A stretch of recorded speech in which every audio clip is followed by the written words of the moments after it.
mu disitulikiti y'e Palisa ng'eriwambibwako yafeesi omubaka wa pulezidenti ereka abantu basatu beegombemu obwala olw'ebigambo okuba nti bano babadde batunda eddagala lya gavumenti ery'okufuuyira ebiwuka mu nteekateeka y'okuba nga tebalwanyisa omusujja gw'ensiri mu kitundu kino. Tukitegeddeko nti wabaddewo oluvuuvuumo olw'amaanyi olubadde lugenda lutingana eri abantu ba bulijjo nga bagamba nti abamu ku bano abaaweebwa omulimu gw'okufuuyira ebiwuka n'ekigenda ekyokulwanyisa omusujja gw'ensiri mu disitulikiti y'e Palisa ate eddagala babadde balikakanako ne balyoka baliguza abalimi. Kaakati yafeesi omubaka wa pulezidenti mu disitulikiti eno ng'eyambibwako poliisi esobodde okukola ekikwekeeto n'oluvannyuma bano ne balyoka bayoolebwa.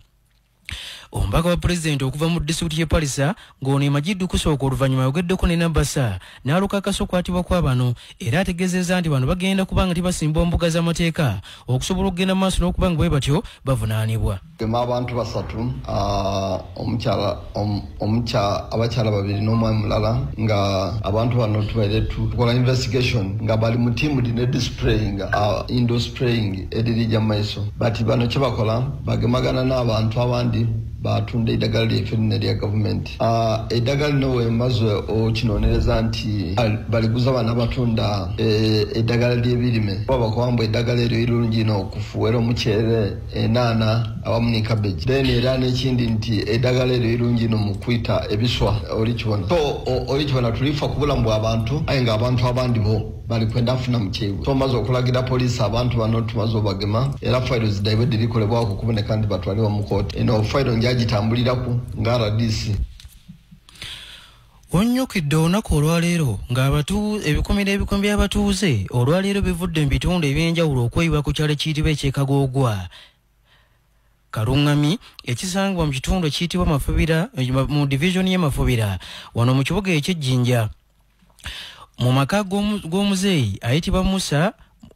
Wandawa era ng'ono Nabassa gy'owuliriza ng'eri wamu n'ettendekero lya Excel Vocational Training Institute Kalule Bombo bamuzimbira ennyumba ey'omulembe ey'ekirooto kye era oluvannyuma bamuteeramu buli kimu ekyetaagisa okusobola okutambuza obulamu. Kigamba okuba nti omuzeeyi ono Musa Wandawa abadde ayisibwa mu mbeera etawomya nakabululu era ng'olukiiko olufuzi olwa leediyo eno lwe lwasala okubanga tebeboti mu butongole lukwatagana n'ettendekero lya Excel Vocational Training Institute Kalule Bombo ne balooka bamusimbira ennyumba gye bamukwasiza mu butongole olwaleero. Kaakati abakungu okuva ku Nabassa nga bakulembeddwamu akulira leediyo eno akulira NBS Group of Company ng'ono y'ow'ekitiibwa Helen Kabindi Nabeeta kooteeka maneja wa leediyo eno Esther Mirembe Mugisha awamu ne Haji Shafiki Mwanje ono nga yakwala ettendekero lya Excel Vocational Training Institute Kalule Bombo basobodde okuba nga bamukwasa ennyumba eno mu butongole. Kigamba okuba nti ono bamuwadde n'ensimbi zigenda okumuyamba okusobola okutambuza obulamu kooteeka ensawo z'amanda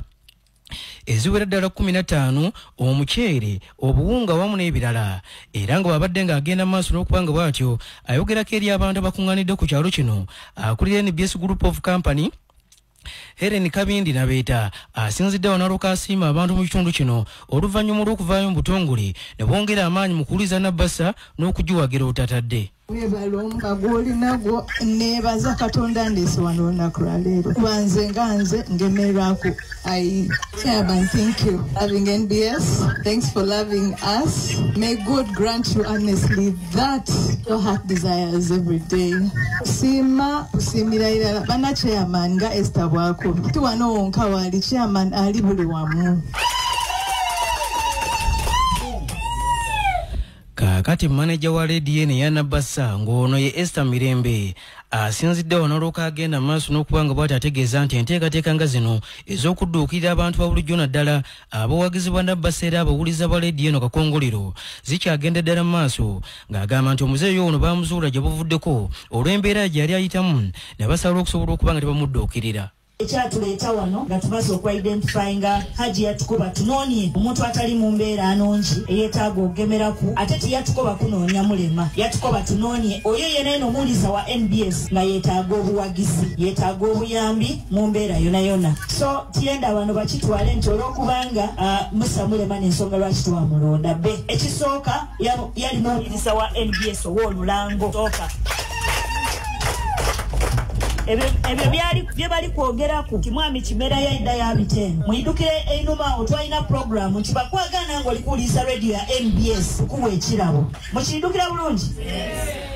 Kakati Haji Shafiki Mwanjongo ono yesenkulu w'ettendekero lya Excel Vocation Training Institute Kalule Bombo ettendekero bangula abayizi emirimu gy'omutwe asinziddewo n'olukasiima Nabasa olw'okulagana n'ettendekero lino okusobola okuba nga badduukira omuzeeyi ono olw'embeera egyalimu ategeezezza nti enteekateeka nga zino Excel wamu ne Nabasa bakwongera okuba nga tebazivujjirira okusobola okulaba nga zongerayo eri abantu abalala beetaaga obuyambi. Ate twakkiriza okunoonya abo abeetaaga okukwatirako kubanga ne radio yajja kuyamba abantu yajja kugasa abantu nakubongerako nakkiriza tujje tuyambe Musa era olunaku lwe twatuuka ebikwatagana n'okuzimba nyabo sente zonna zetwabalirirako nazirekawo wano njagala kwebaza abazikozesa obulungi kituufu Musa twajja wano nga talina kyasulako era ko olunaku zitukira twamuleetera omufaliso blanketi n'amasuuka ebolaba yekakati nti Musa tetujja kubeera nga tumuyamba buli kiseera alina okwetandikira olugendo lwe era ne tumusuubiza omuwa kapito njagala kutegeeza nti leero Musa muleetedde kato wa nsawo za manda 15. Kaakati Musa Wandawa akwasiddwa ennyumba mu butongole n'ebintu ebirala asinziddewo n'olukasiima ettendekero lya Excel Vocation Training Institute Kalule Bombo awamu ne management ya Nabasa olw'okumulondobayo ne basobola okuba nga tebamudduukirira kubanga embeera gy'abaddemu ebadde tewoomena kabululu. Olunaku lwaleero radio ya NBS ngebeta mu Mirembe Star honorable to be honorable ne Mirembe Star nja kwebaza bye bakoze byonna saawa eno obulamu bwange bukyuse nomba njingire buli kimusada nomba njingire buli kimu kirimu era ndi kwebaza mwami Haji Shafiki mwanje yebale byakoze byonna nga gemagene radio ya NBS era bampere capital era sada kati obulamu bwange buli kujakyuka ku nize mbaire ngankali kisati ze namundeke nganfuka ku suti be kuba nange ngawe bali ze nantuka kuva ku level yindi je mbaire ku ndera ku level yindi jakwebaza nga mbise radio ya NBS. Kaakati abamu ku batuuze abakungaanidde ku kyalo kino basiimye Nabasa olw'omutima gwayo omugabi n'okulowooza ku bantu babulijja bali mu mbeera embi ne bategeeza nti abantu bangi abali mu bitundu ebyenjawulo abeetaaga obuyambi okulaba nga nabo babasabye bongere okuba nga tebadduukirirwa. Gange nze Sebagala Moses mwebale NBS okukola bye mukoze era mwebale nnyo mwebalire ddala omwami ono kye mukoze ku kitundu kino Kalungami era tuli beesiimu nnyo twagala temutulekerera era temutubanga mutulekerera era tuli basanyufu. Nze Nantambi Sofia okuva e Kalungami omukolo ogubaire mulungi ogw'okuyigulira omuseenumba era tweyanziza olw'okutuwa obuyambi obwonabwona ne mutugemerako okuyamba Musa ne mumuwa obuliri n'abirye na saa mutyami ow'e Kalungami twebaza NBS olw'obumu bwekoze okugemera ku Musa kuba Musa abaire ng'omuntu eyasuuli embeera nnungi neera eyongera okunsanusa naabo nange ekyalo kyange kiri kujja wangulu. Abatuuze b'owangalira ku kyalo mu muluko oguyitibwa ogw'ebuwabwa ogusangibwa mu mugomba y'Ebwikonge mu disitulikiti y'e Bulambuuli na buli kati bakyagenda mu maaso n'okwewuunya. Omuzeeyi agamba okuba nti akakkanya ku mukodomi we n'olwoka amukubira mu nnyumba ebikonde ebimutiddewo n'oluvannyuma abatuuze ne balyoka batwalira amateeka mu ngalo naye ne bamukakkanako n'obamukuba okutuusa lwe bamuse. Kigamba okuba nti entabwe evudde ku muwala we ow'emyaka 35 egy'obukulu ng'onawangaala n'abaana 5 era nga babadde bawangala naye mu nnyumba. Omuzeeyi ono ategerekese nga ye Kabuto Jofule agamba okuba nti asanze muwala we Florence Namakanda ng'abadde aleese omusajja ategerekese nga ye Wambi Yafeesi mu nnyumba basobole okuba nga beba tebanyumya akaboozi ak'ekikulu. Era kigamba okuba nti mu mbeera eno oluvannyuma lw'okukitegeerako kimuwaliriza okuba nga tibwati ayingira mu nnyumba n'alyoka atandika okumukuba ebikonde ebimutiddewo.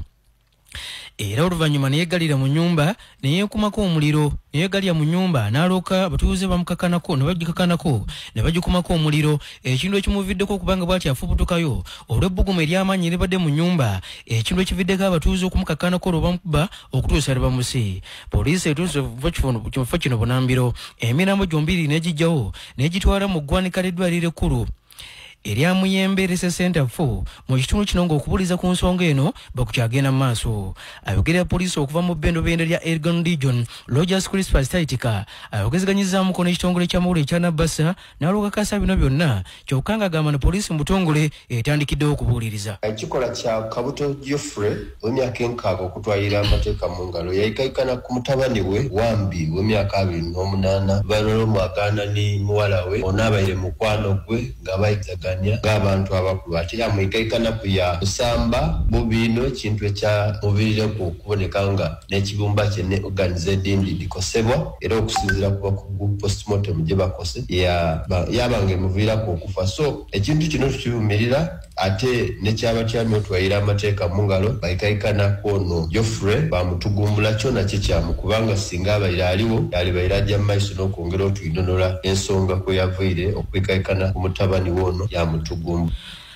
Omuyambi okuva mu yafeesi y'omubaka pulezidenti mu disitulikiti y'e Kamuli Lazaro Magezi awanjagidde abakyala okusobola okuba nga beewala ebikolwa eby'obusambotoka mu maka ekividdeko abakyala kati mu kiseera kino mu disitulikiti y'e Kamuli abagenda boogerwako nti bano bakakana ku baami baabwe naye olw'okuba batyo babajjako ne baloka bayiba basalako obuli enkoko. Kino kididde amawulire ge tugenze tukusomera okuva mu disitulikiti y'e Kamuli omwaka guno n'omwaka oguwedde nga gulaga nti abakyala bakakanye ku baami baabwe ne baloka bakakajjulako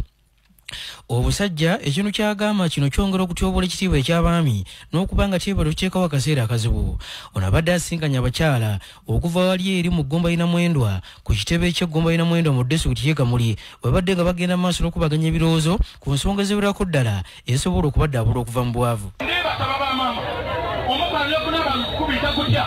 Niyo kusaba obusungu bwolina bwemalaga buleeta bw'ofisi ya pulezidenti agema ensonga mu mitendero mulekera okukyalira banaimwe nadokita bwakyogenda ku wano mulobe okutuusa obukosefu okusala banaimwe ebitubu eri ebyamaka nkyogere nga n'abaana bato bawulira bigambo ebyo mubiviira ku irala era kubakosa kubanga mwedasiba mu makomera agatira kuleka ngo nebibwa naye that is murder. Baba lwaki tukomaawo abantu banaabaaniriza emesegi yange kulwa pulezidenti.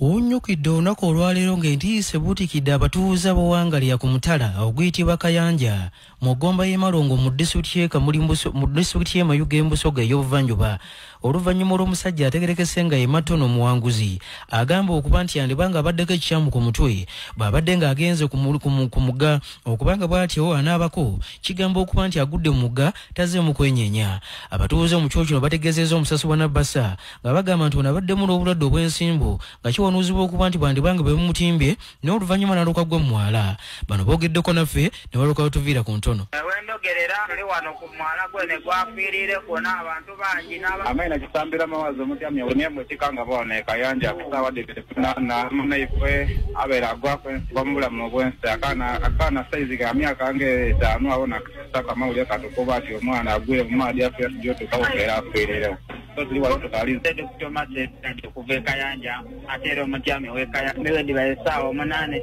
sananga wachetu kunire mu pala iraweze myaka obulwaire obwensimbo kati wabaira agire ku mwalo kunamu amadi okunabako obere obwensimbo yagwa amadi era yanwendo. Kakati ssentebe w'eruseesooka ow'ekyalo ky'e Kayanja ng'ono Yokothi Jackson Saalongo akasiza bino byonna n'alyoka wanjagira abantu babulijjo okuba nsinga baba balina ekikyamu ku mutwe obutagezaako okubanga bwe batyo beesembereza amazzi. Bali mukaaga na tundu omwana gwe beeta muwanguzi ng'aviire ku emmaka gaabwe yagezaako okujagatira okunaabiranga ku mwalo ogugaba Lunovu Kayanja genda ku mwalo ogwo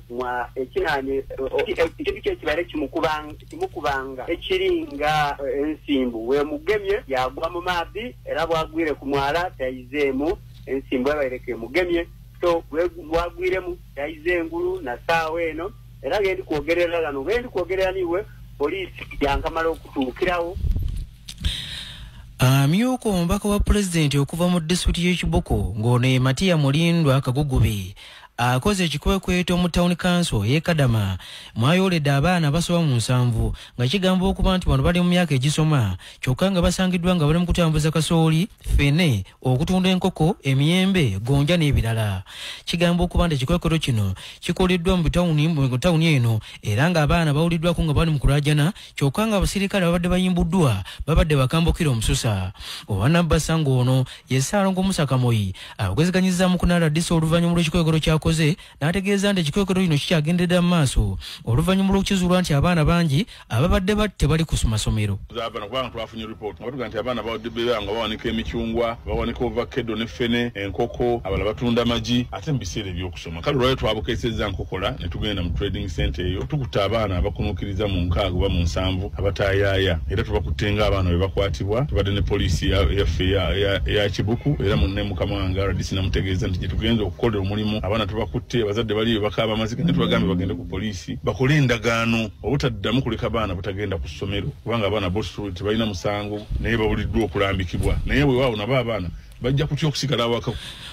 Onyokidde olunaku olwaleero nga famire y'abantu basatu abaakumiddwako omuliro mu zooni y'Ekatende kisangibwa Bugembe mu Jjinja Northern Division wano mu kibuga eky'Ejjinja bakyakonkomalidde ku ddwaliro ekkulu ery'Ejjinja mu ggwanika okujja baddukidde okusobola okufuna emibiri egy'abantu baabwe kyokka na guno gujjwa gikyanoonyezebwa kyokka nga tebanagiraba kigamba okuba nti omusajja Semaka ategerekese Ekirayisa 2 yeekyayekyaye n'ava mu mbeera n'alooka bw'ati akakana ku mukyala we n'abaana abalala 2 n'abagalira mu nnyumba n'alooka bateekera omuliro guno gwabaviddeko okupanga bwe batyo bava mu mulambo ensi eno tukitegeddeko nti bano bonna basibuka mu bitundu eby'ebuwenge omukyala asibuka mu bitundu eby'eggomba ya Butagaya mu disitulikiti ey'Ejjinja abafamire aboogezeganyiza mukono ffe oluvannyuma lw'okkonkomala ku ggwanika ly'eddwaliro ekkulu ery'Ejjinja baliko ebyenjawulo bataangazizza. Amazena ide wano genda mu batuuka kakwaya azirawo waide n'atwagaanawo ayigwire ku wano yayongera yatuuka okwombo yagema katanda yajale yaleeta omulambo olumaze yajja yasiba ku mulambo bale baleeta kiroole baataako omulambo gwaibwe yena yagema piki yajja naye buli omu kalina kugubona aye poliisi yenyenga neyaleeta yate azirawo pikidi njidye okubona nga Dr. Mukebera amala amumpe okuva saawa 2 edenkyo muteeze Dr. lidino diri esaawa 12:09 kiribona ku muntu yena Kaakati ssentebe w'eruso y'okutaano wa disitulikiti y'Ejjinja Moses Batwala Kawandwa bigambo mbago era ng'ono asinzidde wanalooka avumira ekikolwa kino ekyakoleddwa ne Semaka 2 ng'agamba nti mu kiseera kino abantu ba bulijjo basaanye okusobola okuba nga tebeenenya kubanga ebikolwa nga bino byongera okuba nga tebinnyika emitima gya Bannayuganda. Moses Batwala abadde agenze ku ggwanika ly'eddwaliro ekkulu ery'Ejjinja okusobola okuyamba abafamire okuba nga tebafuna omubiri gya bano aliko ebyenjawulo byatangazizza n'okwongera okuvumira ekikolwa kino. Abantu eyaise nibe yaise ba mu district yange kubanga omukyala gwe yaise wanamagera mwene yaise wabutangala mu Bwengesa n'omwana nga mukiri nti uyo mwana iteeka wabutangala ngeri yali nti omwana ekikakye kiri butangala sawa dino tukwenda kubona kubikolebwa wano byona sobola okubona nga tubayizaayo nsobola okuba nti izaayo we namagera zaayo nowa Buwenge gombi abe Buwenge amukyo nga chairperson wa district nendo okuvumirira ekikolwa obusungu obungi obwo kibino kona perano oyise omukyalawo wenda weita soko olingire buti family yovaamu ebiwundu. Poliisi okuva mu kitundu eky'Ebuyende mu Busoga y'omumambuka eriko omusajja ow'emyaka 23 gwegombemu obwala ne ssentebe w'erusi ey'okusatu ne ssentebe w'erusi esooka kubigamba okuba nti bano baliko engeri gye badde bagamba okuba nti benyigidde mu bikolwa eby'okukabasanya omwana ow'emyaka 17 obuwala. Tukitegedde nti abakwate kutegerekeza kuliko Mugeere Wycliffe omutuuze ku kyalo ekiyitibwa Ekyennamalongwe mu munuka gw'Enkoone mu ggomba y'Irundu mu disitulikiti y'Ebuyende awamu ne Mutaka Moses ng'ono ye taata w'omwana ono eyali afumbiziddwa ng'akyali muto kwoteeka ssentebe w'erusi esooka ow'ekyalo eky'ebukyala eyo mu bitundu mu muluka gwe gumu mu ggomba y'Irundu. Okusinza ku poliisi etegeezezza nti ennaku z'omwezi 2 omwezi guno ogwokusatu omwaka guno yakitegeerako nti Mugeere yagende wa ssentebe awamu ne taata w'omwana ono n'asobola okubanga bw'ati mu butongole amusabayo n'ekigendo ekyogenda maaso n'okubanga bw'ati amuwasa mu bufumbo ekintu ekyaviddeko poliisi okubanga beeterondoola bano n'oluvannyuma ne baloka gombamu obwala. Ayogera poliisi okuva mu kitundu ekya Busoga y'omumambuka Afande Kasada Michael agezeganyiza mukono ekitongole ky'amawulire ekya Nabasa n'alukakasa okukwatibwa kw'abano era agagamba nti enteekateeka ez'okuwuliza ku nsonga eno zitandikiddewo mbagirawo. Awanjagidde abazadde basobole okubanga tebeewala ebikolwa nga bino ebyonkola okuteekawo ebiseera ebizibu era ebiseera eby'amaaso eby'abaana baabwe. Enga ssentebe agemeibwa lwakuba nti yeekobaana kubona nga omusango gugwa weyawaayo omwana ono akaali kwetuka mu bufumbo. Bano abageme kuli ku Mugeere Wycliffe ono mutyamye wa Namalugwe mu muluko gw'Enkoone egolozi ery'Irundu disitulikiti y'Ebuyende ate Mutaka Moses ng'ono mutyamye ate ssentebe wa Bukyala mu muluko gw'Enkoone egolozi ery'Irundu disitulikiti y'Ebuyende bagende. Kuno okugemebwa kwa bano kuviire kutambula ku mikutu migaita abantu nga bulaga nti bano baali mu nsonga omwali omwana akaali okuuka ngaayi ya bufumbo bwa buwangwa.